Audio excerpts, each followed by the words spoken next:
driving from Colorado to bring help wherever it's needed. It might look like a crappy old van, but for us, it's full of love to be able to share with the next place. But now that help has to take a back seat. It was the very first time I've had to say no, and that's hard.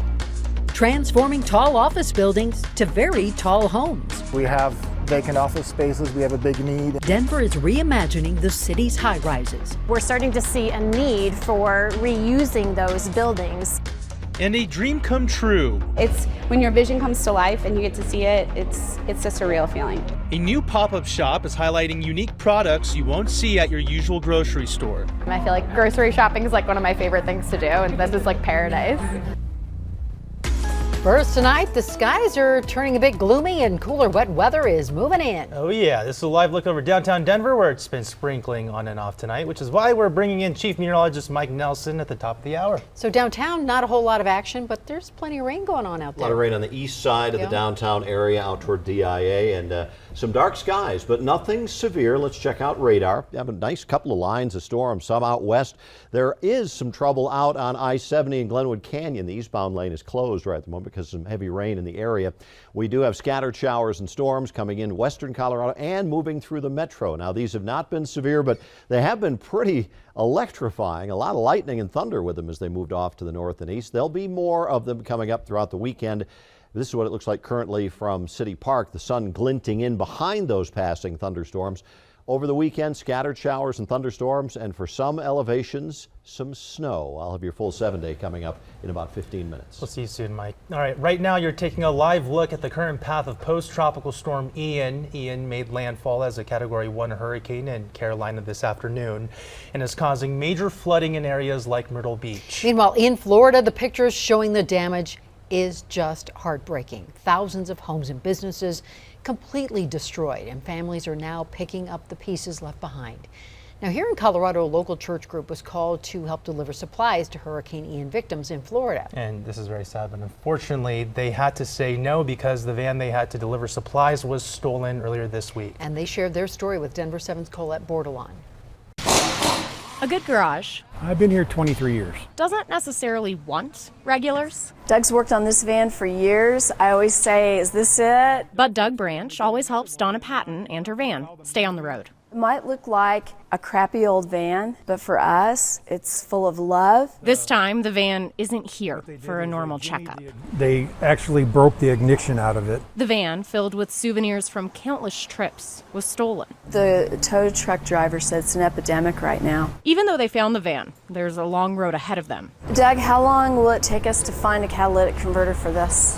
Could be 4 weeks if they have them. A van that should be headed to Florida to do what it does best, help. And it was the very first time I've had to say no. The van has been used for more than a decade by Peace with Christ, Lutheran Church and School, helping disaster relief efforts all over the country. Some of our students were texting and they were like, are we going? And I was like, we can't. There's not even the ability. To rent a van is like $5,000 for that many miles. I'm sure it would be more than that. The people who normally fill up the van are students. It's empowering to be able to know that you are making a change. McKenna Boy has been on 3 of the trips. It's given me a chance to actually be able to be firsthand in changing other people's lives as well as changing my life. But now it's the van that needs help. Let's help the van that helps so many. With a group of people ready to do whatever it takes to get it back on the road once again. Colette Bordelon, Denver 7. And we need it back on the road, Colette. Thank you. Peace with Christ Lutheran Church is raising money to repair or replace the van. If you'd like to donate, we have a link on our website, denver7.com. And Colorado was recently ranked as the worst state in the nation for car thefts per capita. In Aurora, the situation is only getting worse. Going deeper tonight, Aurora police say motor vehicle thefts rose more than 200% between 2019 and 2021. And police are hoping those numbers will start trending down, especially with a new measure that passed back in August. Anyone charged with car theft in Aurora now faces a mandatory 60 days in jail, and those who fail to appear in court will get an extra 10 days tacked on. And while Peace with Christ Lutheran Church raises money for a new truck to help those impacted by Hurricane Ian, we're also opening a fund to help the victims. And it's all through the Scripps Howard Fund. We are accepting donations towards Hurricane Ian relief. You can text STORM to 5155 or scan the QR code on your screen right now. That'll take you directly to the webpage to donate on denver7.com.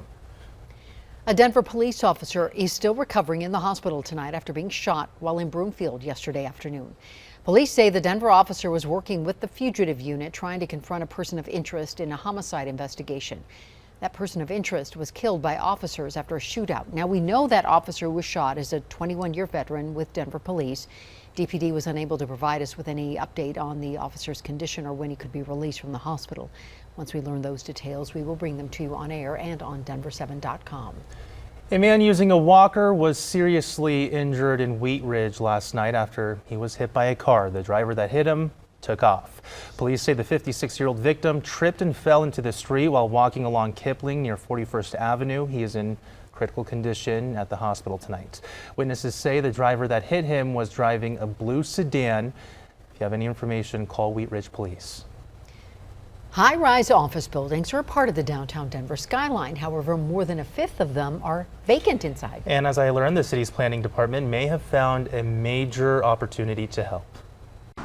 It's 10 stories high in a prime location in downtown, empty for the last several years. This was an office building built in the early 1960s.